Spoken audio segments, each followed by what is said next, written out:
In front of them, the ground was shattered, creating a titanic fracture. The canyon was so deep and vast that Sonny had to strain his eyes to see the other side of it. Crimson coral clung to its walls, spilling over the edge like a torrent of blood.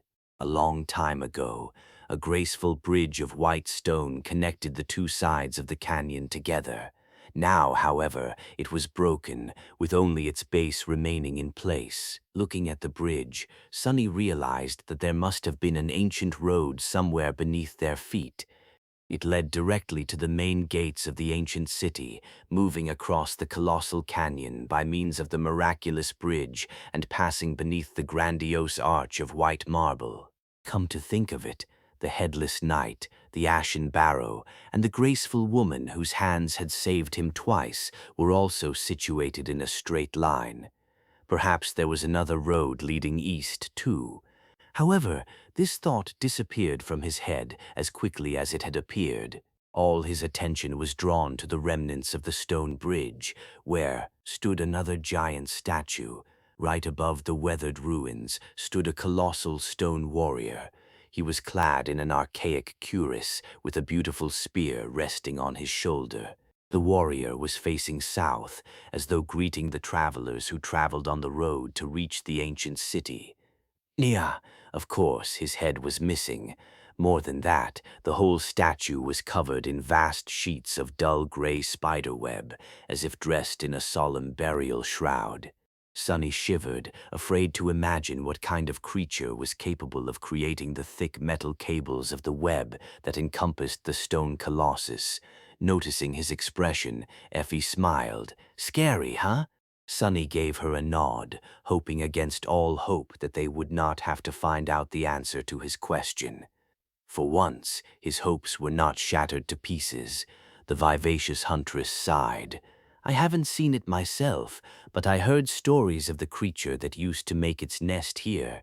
It was the mother of all these damnable spiders we've been dealing with for the past week, a huge menace of a nightmare creature, as big as a house and utterly deadly, armored like a hover tank, too. Sonny gulped and cast a sideways look at Nephis. What's a hover tank? Effie blinked a couple of times, then answered in an amused tone. Oh, right.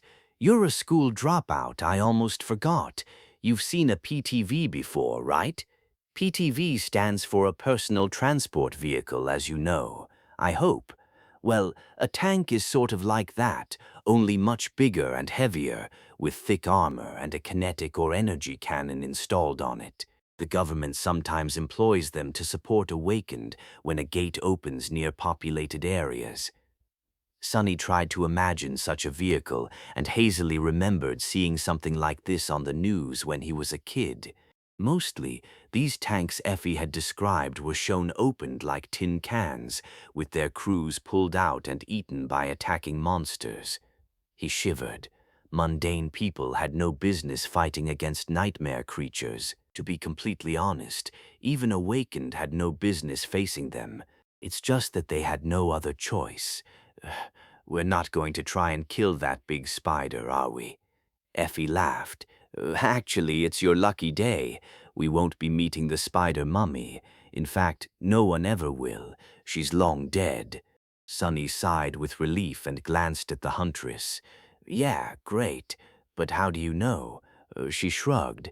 She was killed by the second ruler of the Bright Castle before he went and got himself killed trying to conquer the Crimson Spire. The huntress who showed me the ropes when I arrived on the Forgotten Shore had actually been one of the members of his cohort once, if you can believe it. In fact, she was the one who dealt the finishing blow to that abomination. Effie looked at the giant mass of spider webs and shook her head. It must have been one hell of a battle, huh? Anyway, I'm glad that she did. That's how she received the Zenith Shard, which I then inherited. Sonny frowned. What exactly are you talking about? The huntress leaned on her beautiful bronze spear and patted its shaft. My spear. It's a Tier 5 awakened memory, so the big bad spider was an awakened tyrant, I guess. Can you imagine? All these creepy crawlers serving a sentient commander. Thank gods it's dead. Sonny looked at her with a dubious expression. Why would that mentor of yours give away such a treasure? Effie was silent for a few moments, then smiled. Ah, we were kind of close. Plus, she had no idea how to use a spear. Sorcerers, am I right? In any case, she gave the Zenith Shard to me. Despite her carefree tone, he could tell that that smile was fake. Effie did not let it show, but Sonny could tell that the death of this huntress, whose name he didn't even know, affected her more than she was telling. Since Effie's original cohort had perished in the catacombs, their corpses might still be somewhere there, in those cursed tunnels. However, something else was on his mind. Sonny furrowed his brow. Midnight Shard, Zenith Shard, was there a connection? He didn't know. There might have been. He had received the Midnight Shard from Nephis, who had gotten it after killing the Carapace demon. The demon, even though it had been enthralled by the Soul Devourer, appeared as the leader of the nightmare creature in that region of the labyrinth, just like the broodmother of the iron spiders had been. Two headless statues, two powerful abominations, two memories with similar names. Wasn't it a little bit too much to be a coincidence? Glancing at Effie, he asked, "Was your spear forged from a shard of a fallen star by chance?" Just as he said it, Cassie slightly turned her head, listening to their conversation. That small detail told Sonny everything he wanted to know. The huntress raised her eyebrows. "It was, at least according to its description. Who told you?" A corner of Sonny's lips slightly curled upward. "No one. I just guessed." With that, he left Effie alone and walked forward. It seemed as though he was right. There was some hidden meaning behind the names of these two memories. Cassie seemed to know something about it, and that meant that Nephis did too. And yet, they chose to keep it from Sonny and the rest of the cohort. He sighed. So this expedition is not as simple as it seems. Not that it ever seemed particularly simple to begin with. He had guessed a long time ago that Changing Star had some hidden motive to want to leave the Dark City. But now, his suspicions were as good as confirmed. The smile disappeared from Sonny's face. He didn't like being kept in the dark at all. Kept in the dark, huh? Oh, the irony. At that moment, his shadow reached the base of the giant statue. With a deep frown, Sonny summoned the Midnight Shard and glanced at Nephis, putting all needless thought aside. "There's a nest ahead. We will have to destroy it to access the statue. Lots of spiders, some bigger ones too." She gave him a nod and turned to face the others. "We need to clear the nest and climb the statue before the sun sets. Prepare for battle." A clear and melodic sound of a ringing bell reverberated through the air above the labyrinth, alerting the monstrous spiders hiding in the enormous cocoon of gray webs that a new prey came knocking on their door. Moments later, swift bodies clad in heavy plates of iron armor shot from beneath the gray spiderweb, moving through the steel wires with terrifying speed. There were enough nightmare creatures in that wave to obliterate anything that stood in their way, seemingly. However, what stood in their way were two figures, one tall and boisterous, the other one on the shorter side and radiating a strange feeling of indifferent firmness. They were Effie and the Stone Saint. Both held their shields raised, the tips of their weapons resting on their edges. As the huntress grinned, the shadow silently struck the rim of her shield with the blade of her sword twice. As if answering that call, a vicious black arrow suddenly appeared from somewhere above, hitting the leading spider right in one of its many eyes. The monster's legs buckled, and it fell to the ground, forcing those creatures that followed behind to either dash around or jump over the massive body. A fraction of a second later, the wave of spiders crashed into the small shield wall. A deafening roar of iron striking against iron resounded under the gray skies of the forgotten shore like a thunderclap. Despite the furious force of the assault, Effie and the Stone Saint somehow held, at least for now. As soon as the momentum of the iron spiders was slowed down a little, Nephis and Castor appeared out of nowhere and attacked the mass of repulsive creatures from the sides. At the same time, a stone-like sword and a beautiful bronze spear lashed out from behind the shields. Black blood splashed into the air. Meanwhile, Sunny softly landed on the ground behind the nightmare creatures and stealthily moved through the shadows, swiftly approaching them from the back.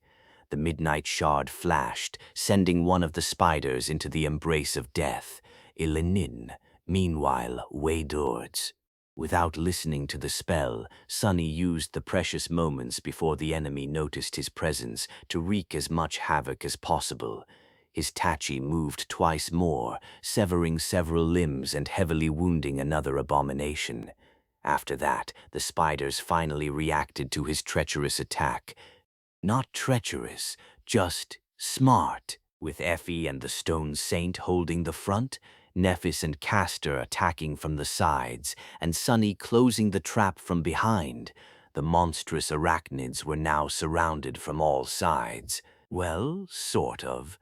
Of course, a small group of dormant humans could never hope to truly surround this many superior nightmare creatures, not even with the help of a monster of their own.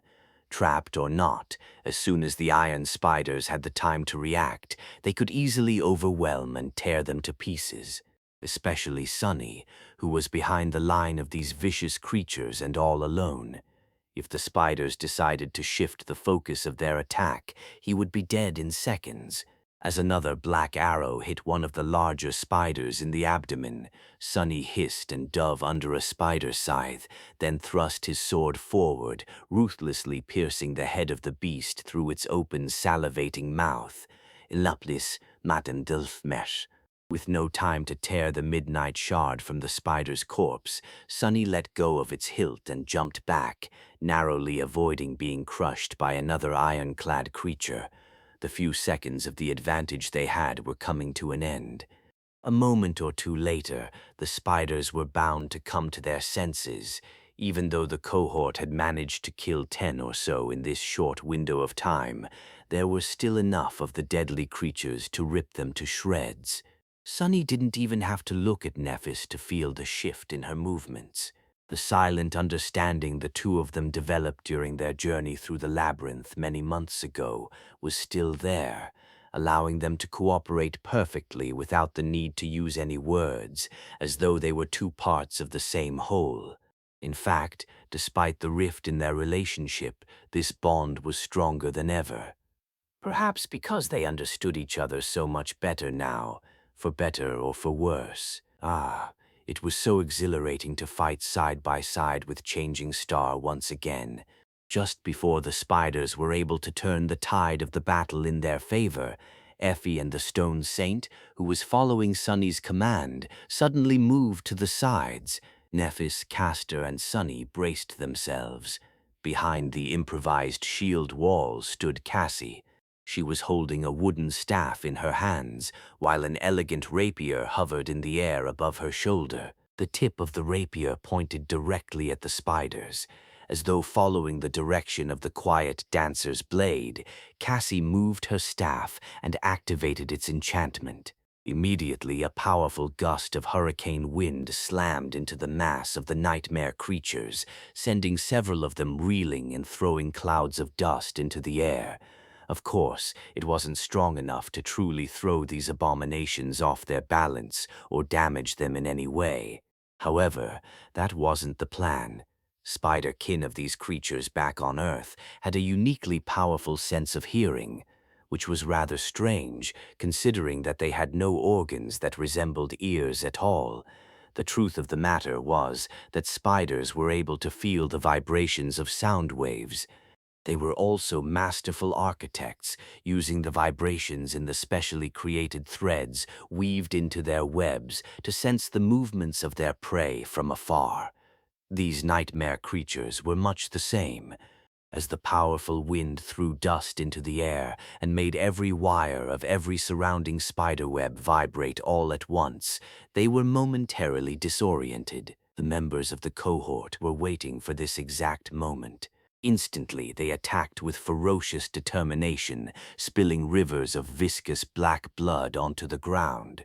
Sunny himself had already gotten his austere sword back, and now used its razor-sharp blade to gut the beast that had forced him to retreat a couple of seconds ago. Mm, mm, mm, mm, ew, ooh, ooh, ooh, ooh, ew, ew, ooh, ooh, ooh, ooh, ooh, ew, ew, ew,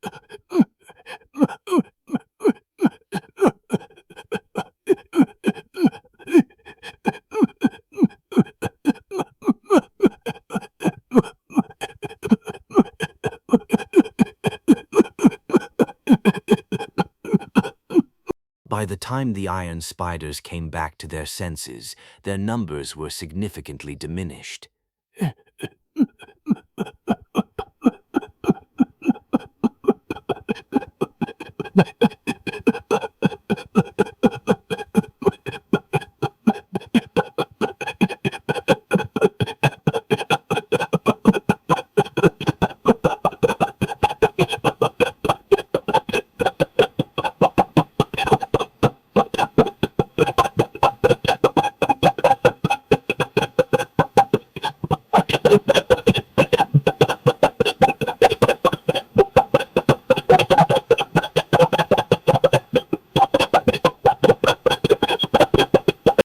Every member of the cohort had to face off against multiple opponents, fighting with desperate resolve against enemies that surpassed them both in terms of personal power and numbers.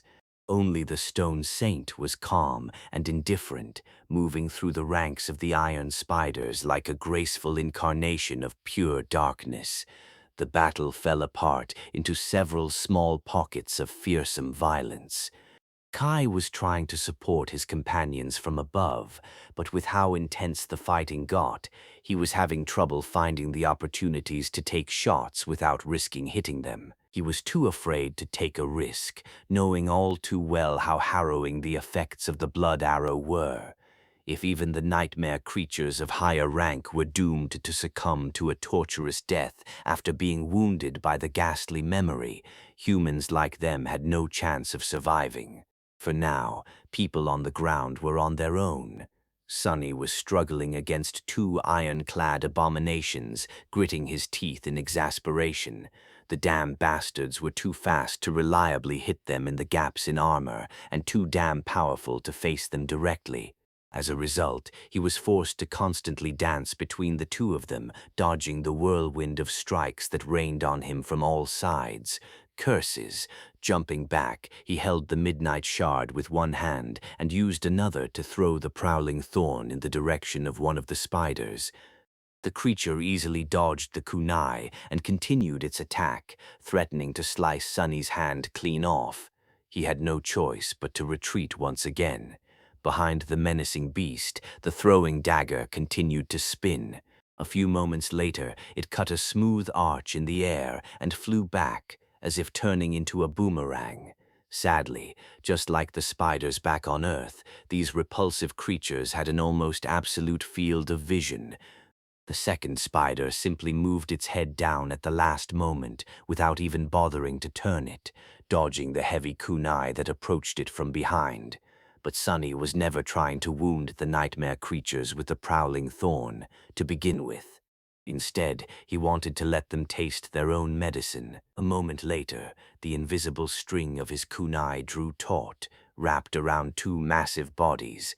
Just like prey used to be caught in their webs, the iron spiders were now caught by the invisible string of the prowling thorn, tripping over it and crashing into each other. Sunny dashed forward and let the midnight shard sing. The graceful blade flashed twice, sending two ugly spider heads spinning into the air. An iron spider. Kicking one of the heads away, Sunny swiftly glanced around, searching for a new enemy, but there were none. Shundam Bindor, the gargantuan cocoon of steel spiderwebs, was empty. Corpses of its previous inhabitants littered the ground, oozing with black blood. The cohort had cleared the entire nest full of awakened abominations. No matter how incredible, this was the undeniable truth. They had won. The danger was gone, so Sonny allowed himself to tiredly kneel on the ground, his breathing heavy and laborious. The strenuous battle against the host of spiders had not lasted long, but he was utterly exhausted. The intensity of these perilous minutes was enough to bring anyone down to their knees. Too weak, I am still too weak. With a heavy sigh, he summoned the runes and glanced at the number of shadow fragments. Shadow fragments, shadow fragments, not bad. Clearing the nest had given him 22 fragments, 10 for the 5 iron spiders he had killed himself, and another 12 for those slain by the Shadow Saint. With the taciturn monster serving as his murderous pet, the speed with which Sonny was able to accumulate power was twice as fast, at least. If things continued like this, the Stone Saint was going to return his investment of 100 shadow fragments in no time. If I live long enough. With a grimace, Sonny dismissed the midnight shard and slowly got up. The sun was already rolling down toward the horizon, so they had to hurry with collecting soul shards from the corpses of the iron spiders. There were a lot of corpses. Cutting one of the beasts open with the prowling thorn, Sonny struggled with the idea that they had eviscerated this many nightmare creatures. Of course, he had expected this much. After all, Nephis and Sonny had been able to fight against 2 or 3 carapace scavengers back when it was only the 2 of them. Both of them were much weaker, less experienced, and barely equipped with memories back then too. Now that they had spent 7 whole months in the dream realm, many times more than most sleepers ever had to, and tempered themselves against the perilous hellscape of the Forgotten Shore, both their skill and level of power had dramatically increased.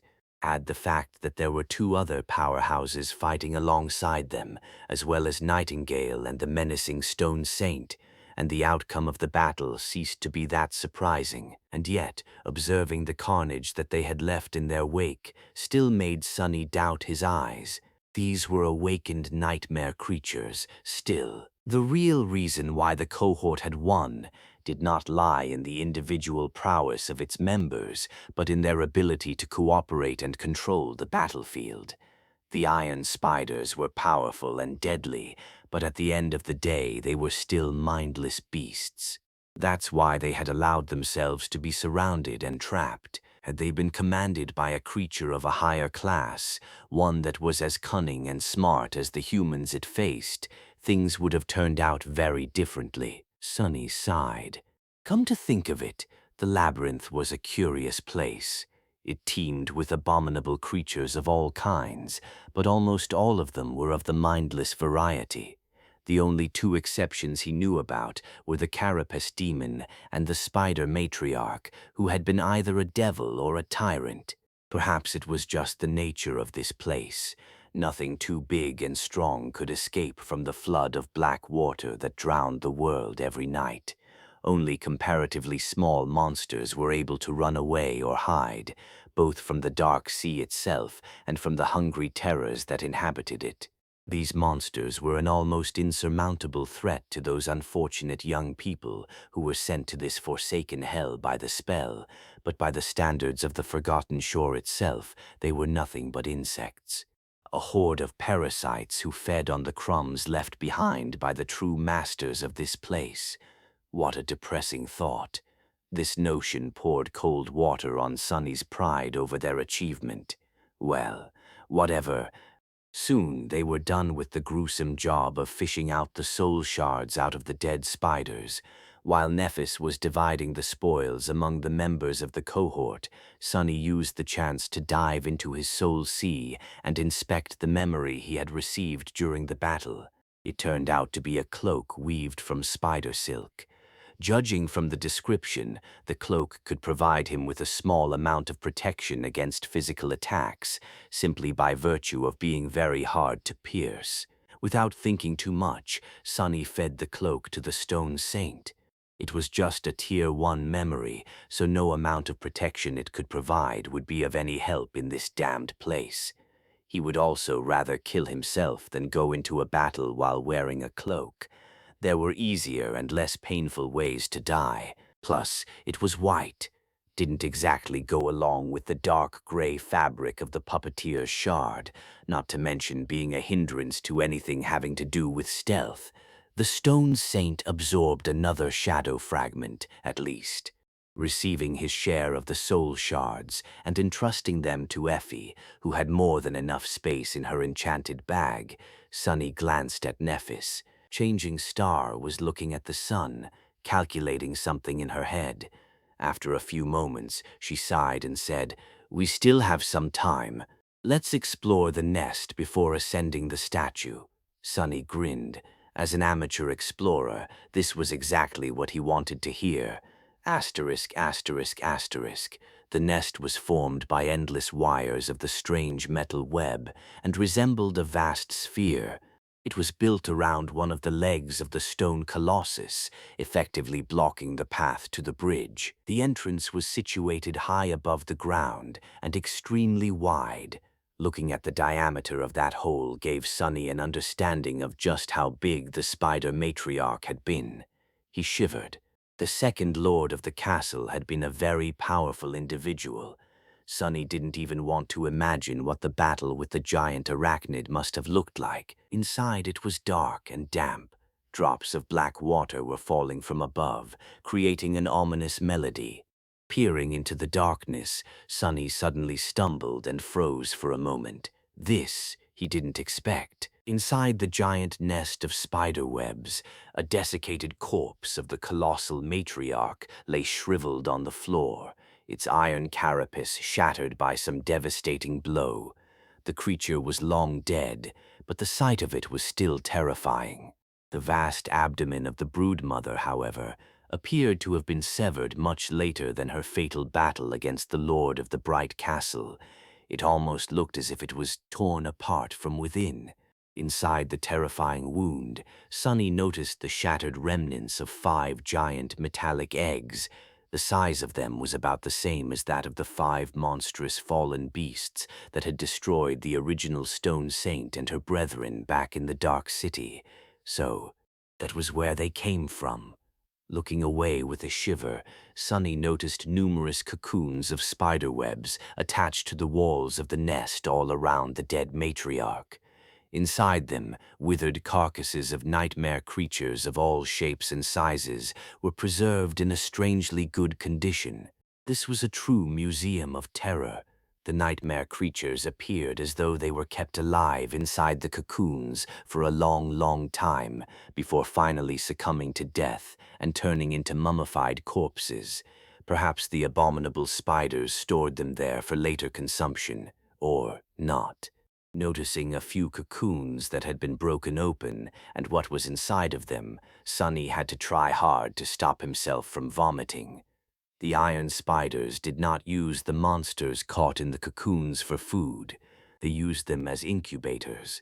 The creatures in the broken cocoons had been devoured from within.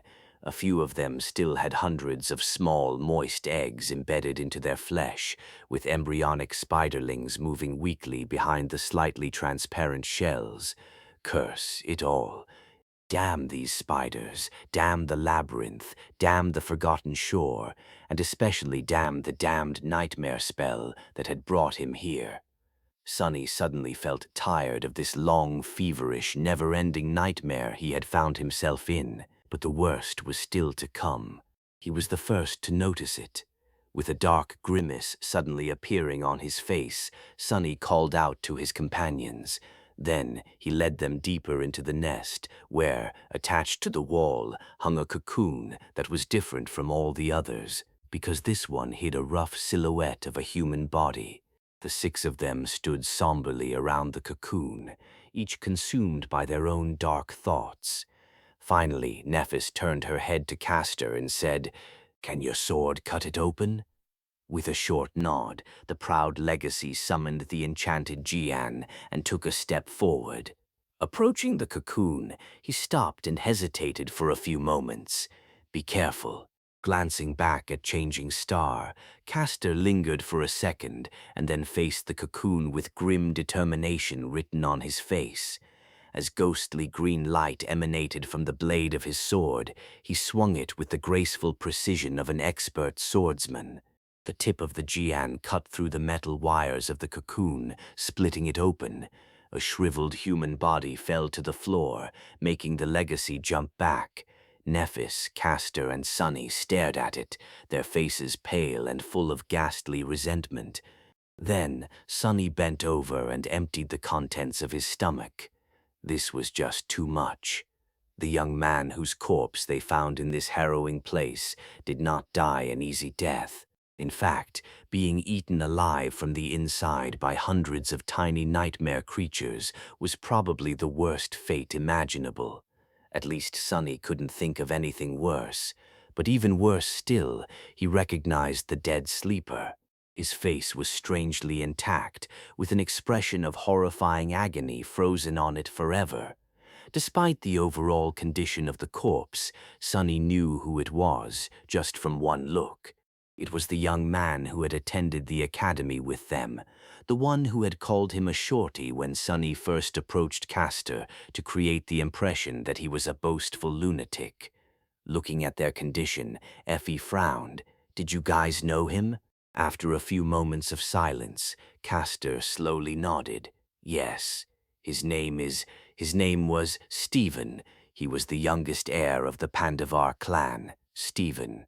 Sunny had not even bothered to learn the name of this arrogant young man back when they were preparing to venture into the dream realm at the academy. In fact, he had really disliked him, and for good reason. But looking at the hideous, terrifying corpse in front of him, he had forgotten all about it. Sunny would never wish this fate on anyone, let alone one of his fellow students. Slowly, a solemn mood took over the cohort. They had already known that the other 3 sleepers sent to the Forgotten Shore this year never made it to the Dark City, which meant that they had perished somewhere in the labyrinth. However, finding one of them served as a stark reminder of how fragile their own lives were. Who knew what would happen to them in the future? If not today, death could be waiting for them tomorrow. Perhaps years from now, it would be their corpses that someone would stumble upon by accident. Now, some time later, Nephis gritted her teeth and turned away. "Then," she said, her voice suppressed and hollow, "we need to leave. The sun is setting."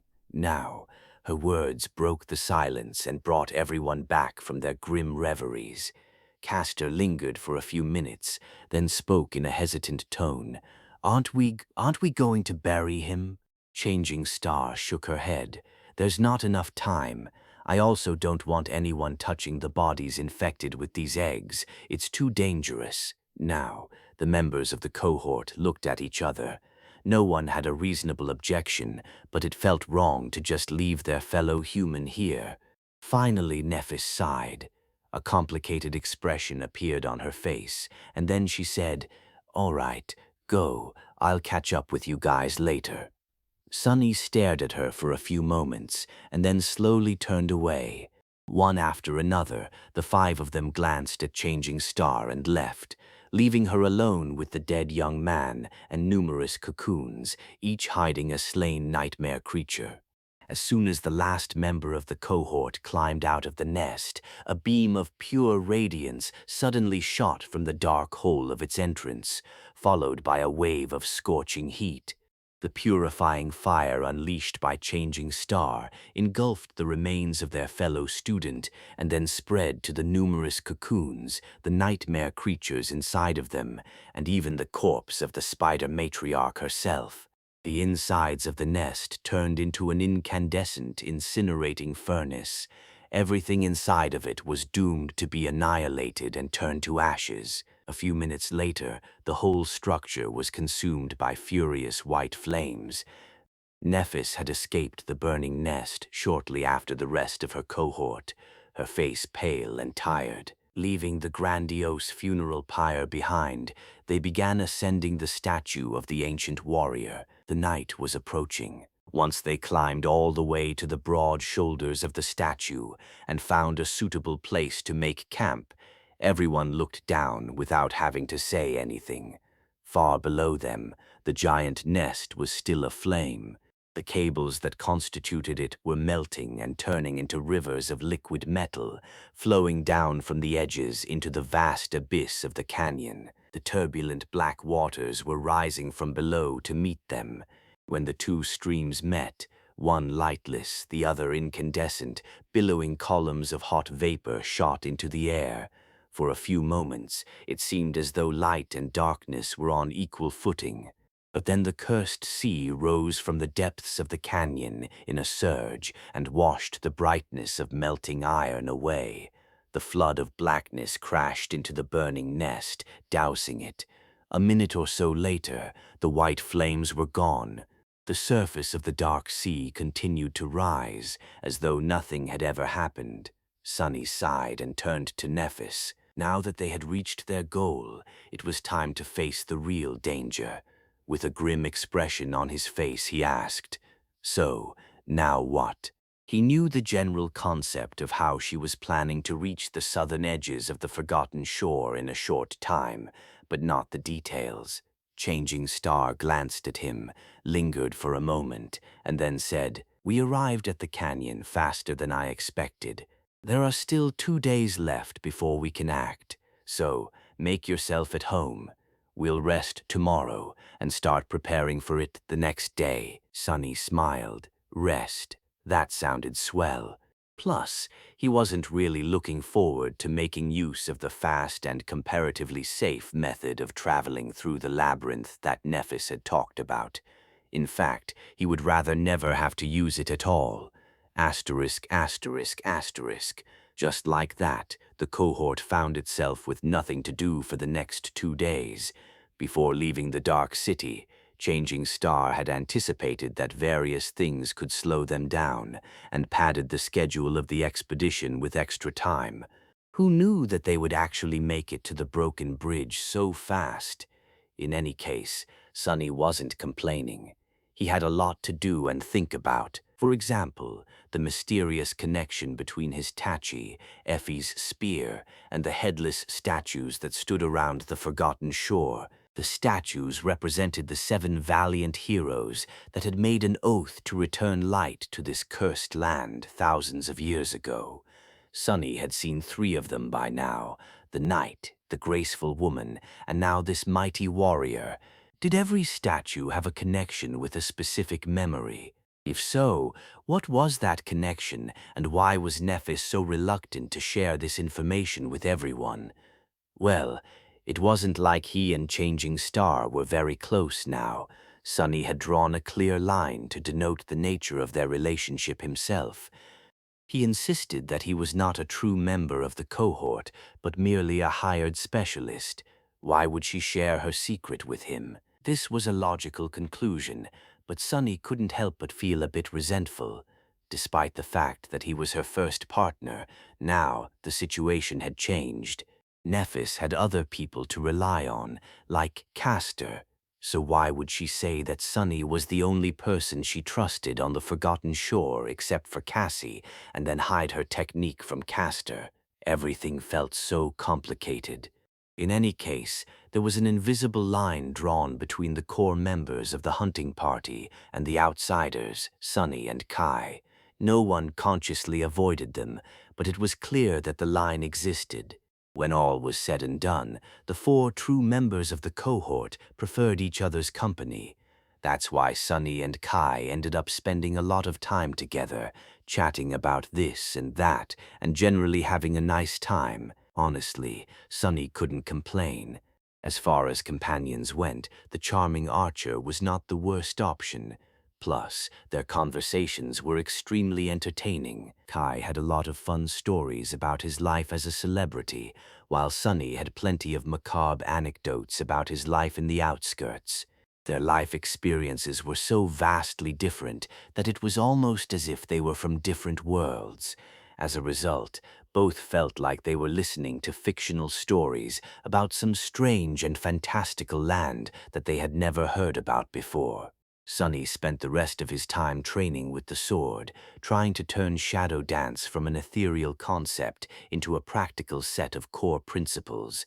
The progress was painfully slow, But now there was progress at least. He was having so much trouble because his chosen battle style was so strange and elusive. Unlike most styles, which started with certain movements and steps, this one was supposed to imitate any movement and any step instead of introducing its own. So it was more about the state of mind and the flexibility of his physical behavior. Sonny had to create a set of training exercises that would allow his body and muscle memory to become capable of adapting to any style and turn pliable like a shadow. On the first day of trying, his whole body ached. Despite his incredible physical shape and experience with tough training, Sonny ended up straining the muscles that he didn't even know he had, and forced those that he did know about to behave in a way that was utterly different from what they were used to. Actually, his previous training was even detrimental to the whole process. He had to make himself unlearn a lot of things to allow for this strange style to take root in his very bones. Thankfully, the foundation of his technique was changing Star's flowing style, which itself was designed for maximum adaptability. If Sonny learned another style or was further into mastering any existing technique, this would have been 10 times harder, if not impossible. Needless to say, his exercises were in no way similar to the beautiful and graceful dance he had seen in his dream. In fact, from the side, Sonny must have looked as though he was having a seizure. He caught more than one amused stare while practicing. It didn't matter. The only thing that mattered was that he was slowly pushing himself toward mastering the basics of shadow dance and, hopefully, receiving his first relic.